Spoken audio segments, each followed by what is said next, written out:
he has given to us and not continue this dialogue and rhetoric. And we won't appeal. I'll translate. See, what happened was I bent over, I saw Roger reach in his pocket and grab the KY, and I said, "Be gentle." Like that clip was like a minute long, but it could have been like 10 seconds long, because that's essentially what he said. You know, I bent over and took it like a man.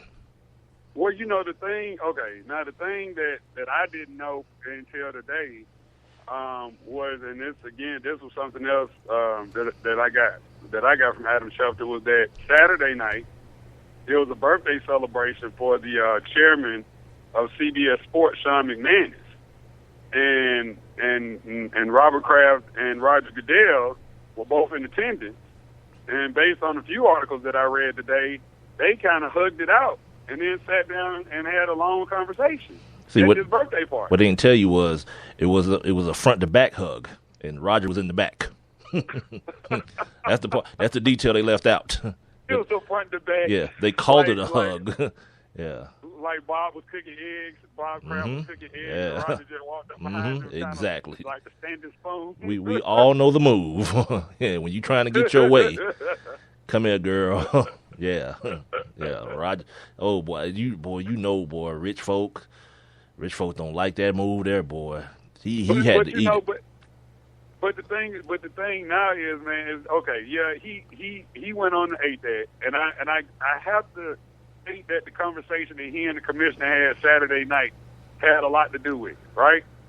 Whatever was said then, I believe it had some weight to it for Robert Kraft to just go ahead and say that we're, you know, that I'm going to walk away from this thing. I mean, but like I said, it was, you know, I read an article where they were talking about Robert Kraft didn't have the Al Davis kind of balls, the kahunas, to be able to take this thing a step further and you know, and I guess step outside of the current CBA and go to court. Oh, okay. That would be the NFL bylaws. I was wondering where you were going with that, because based on Robert Kraft's age, I would say yes, he has identical balls to Al Davis, but when he was alive. No, man. No, but not yet, because you know Al Davis. I mean, you know, anytime it was a major issue, I mean, he would do whatever he needed to do, including the whole taking the city of Oakland to court in order to move the Raiders to L.A. and but basically they were saying that Bob Kraft didn't have the gall or the kahunas to break the NFL bylaws and to go to court to try to get the penalties overturned. You know, i.e., you know, the players from the Saints. Who's that? Jonathan Vilma, Anthony Hargrove, and Scott Fujita. The whole crew. Right. So it's one of those things where, I mean, I'm just kind of curious now to see how this whole thing is going to play out with Tom Brady, now that we know that Roger Goodell Roger Goodell, as you said, is kind of, you know, giving it to Bob Kraft. So I'm kind of interested to see how this whole thing plays out with Tom Brady. I mean, because now you got the Players Association, of course, telling the commissioner that he needs to recuse himself, as you mentioned a few minutes ago, from this hearing or whatnot. And, you know, like I said, I'm just kind of wondering, because who was that? Jared Bell from USA Today was talking about how, you know, for the most part, and that was before this news came out today, that Bob Kraft wasn't going to take this thing a step further, but he was just saying that Roger Goodell is kind of in the, you know, one of those situations where, you know, you kind of, I mean, well, at the time he was saying it was lose-lose. For who? But for Roger Goodell. Well, like I said, that was before, that he wrote that this morning. So that was before anything came out about. Yeah, he was wrong this morning, too. Like, didn't he hear what Arthur Blank said? And then later on, Bud Adams, like, the rest of these owners are like, yep, you better. And the dude on Outside the Line said it today. He was like, yeah, people think it's like this whole one-on-one situation, but the fact is, they at the owners meeting. So you can probably guess that these other owners are like, my man, step back. Back down, homeboy. It ain't that easy. It ain't that complex. You got $1 million that you need to throw into the pot. Go ahead and let that go. You got 2 draft picks with a team who's known for stockpiling them anyway. Let that ride. Let your quarterback handle his situation because that's your biggest issue. Like you want to repeat as champions this year.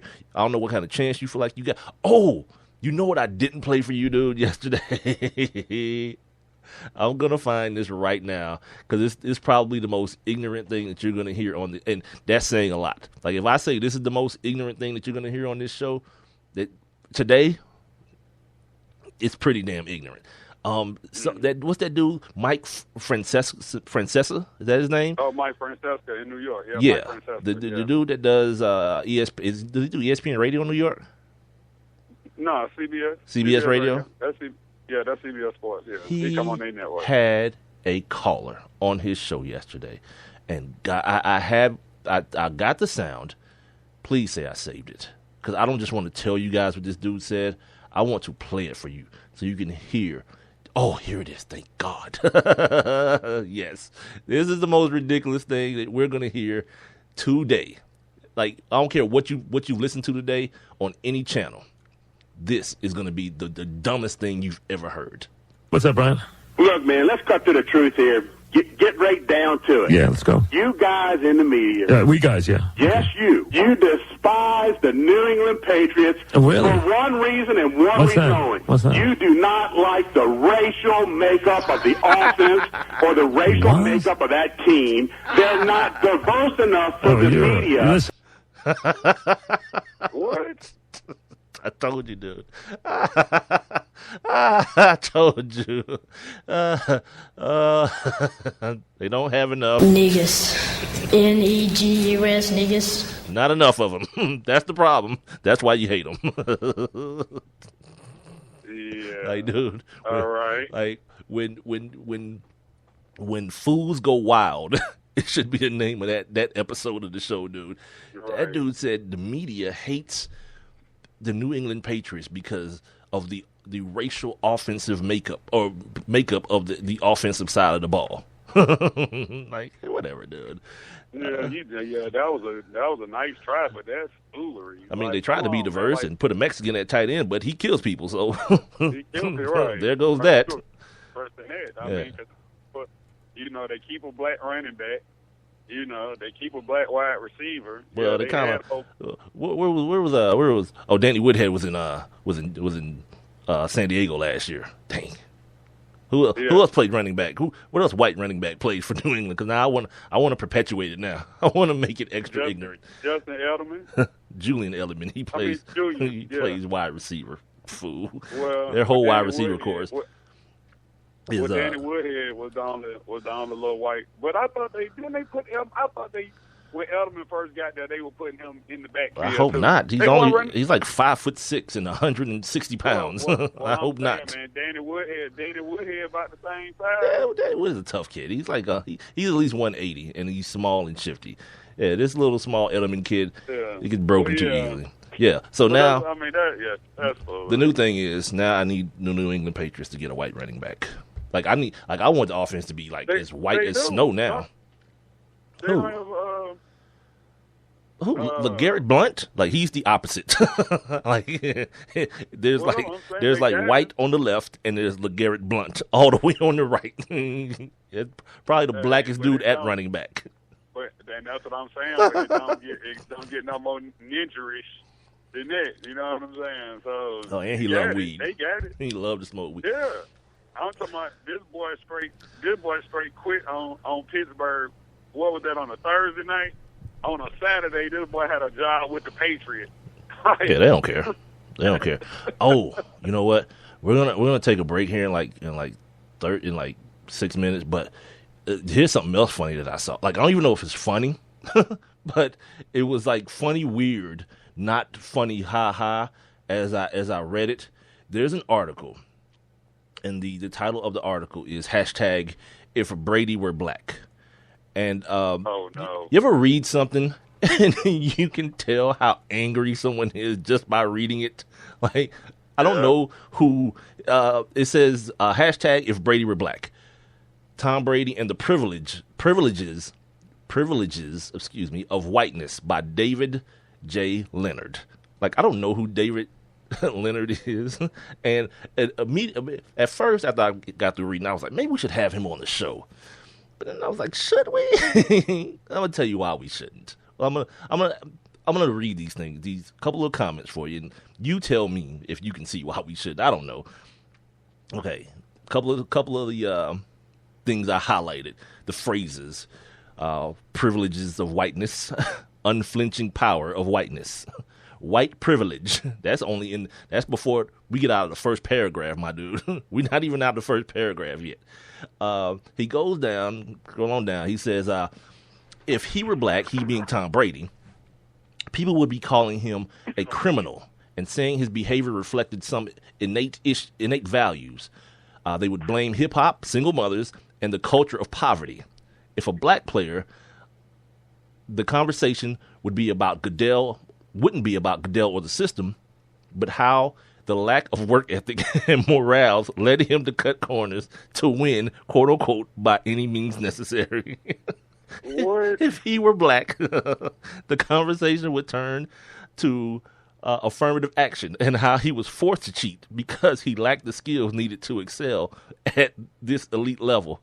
This is about. And don't forget our favorite. What? He grew up single household, not knowing his dad. Oh yeah, he said that already. Yeah, he said hip hop and single mothers. That's in there. yeah, single mothers. Yeah, right. Someone named Sean Gregory wrote, "It's actually pretty easy to pick on the cool kid. You don't come across as a bully." Now, I definitely disagree with that. This is where me and him and this is the problem with an article like this, because I don't read the whole article like, man, this dude is off his rocker. Like, I read half of it like, yeah, I feel that way too, bro. So this dude's trying to turn Tom Brady into some sort of victim. I'm like, yep, that ain't the move you want to go. He says, many have asked, what's the big deal? And it goes on to say, if you're white, cheating is not really cheating, but merely an effort to get an edge, to garner a competitive advantage, and no big deal. For black athletes, cheating, whether performance-enhancing drugs or taking an easy A class, is a signal of moral and communal failure. And then he starts talking about the kids from Chicago, the Jackie Robinson West kids, the Little League kids who got stripped of their title because they didn't adhere to the district rules, and some of their players came from out of district. So he starts talking about all that stuff, and I'm like, oh, he going far. He's kind of diving down that rabbit hole there.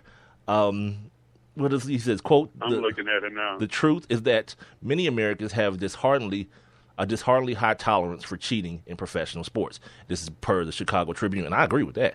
I talk about it all the time in the NFL. I was like, yeah, you think that dude is supposed to be 390 pounds and run a 4.5? Nah, God didn't make him that way. But we accept it because it's entertaining. Just like the thing I said about A-Rod yesterday. No one cares anymore. Well, the majority of people don't care. Even ESPN is running promos for the Yankees game with all their announcers Dog and A-Rod, in the background. And then they say the way you silence the critics is hit the baseball or whatever it says. It's like, yep, they're on board too. No one cares if you cheat. He quotes Michelle Alexander and her term, the new Jim Crow. It's a bunch of inflammatory statements in this whole thing, dude. According to the American Bar Association, while blacks account for 14% of all drug users, they make up 34% of all drug arrests, and a whopping 53% of those given prison sentences for drug offenses. He's going deep into the rabbit hole. This is going way far, way past Deflategate to this dude. The only thing this don't say is something about Whitey. Dude, I'm reading it and I just ain't saying nothing except Whitey. It just feels like my man just had something to get off his chest. And just so you know, this is not a one-off thing. His credits are at the bottom. He is an associate professor in the Department of Cultural, Gender, and Race Studies at Washington State University at Pullman. He has books called After Our Test, the NBA and the Assault on Blackness. Another one called African Americans on Television, Race-ing for Ratings. And then he has another one called Beyond Hate, White Power and Popular Culture. White power. Yeah, dude. White power. This is real talk. My man is on some, That's the class that's the class I'm glad I didn't end up in. Because, boy, see, that's one of them professors that after you take his class, you don't start wearing dashikis and you just done change your whole